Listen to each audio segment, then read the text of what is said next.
Sometimes I have a little bit of a hard time articulating why I like asymmetrical design so much. Asymmetrical is, it's so often thought of as unbalanced, and it's not. And I think I remembered that the best way to describe to somebody who doesn't understand what asymmetrical design is to think of a seesaw. It's one big person, two smaller people, and you've got a balance. And you've also got a visual balance. So that's what I try to do, especially in my earrings and my necklaces. It almost looks like you've got just this random hodgepodge of elements, and it's not really true. Every one of these is a piece of individual sculpture, and they're made by hand from sheet or wire, gold or silver. And while the elements themselves may be in perfect symmetry, the composition is asymmetrical. But see if you can follow this, that you've got basically the same weight.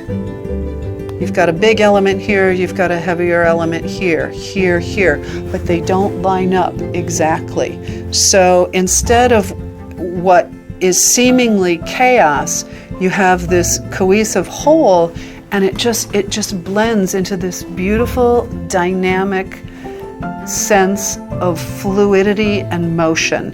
Not all asymmetrical design has motion. My jewelry has motion, but in art, in nature, that would be static asymmetrical. I had a metals teacher one time who said that he thought maybe I went to the shotgun school of design, that I just took whatever I learned that week, made a bunch of stuff, threw it up against the wall, and chose what stuck.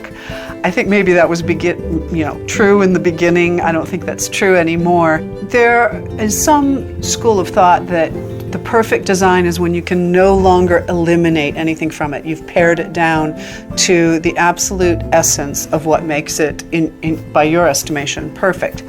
And this is especially true in my jewelry.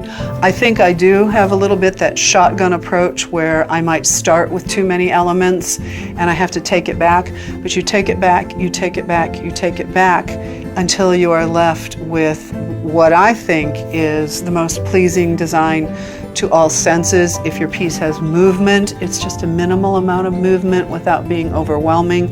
There's not too much visual weight.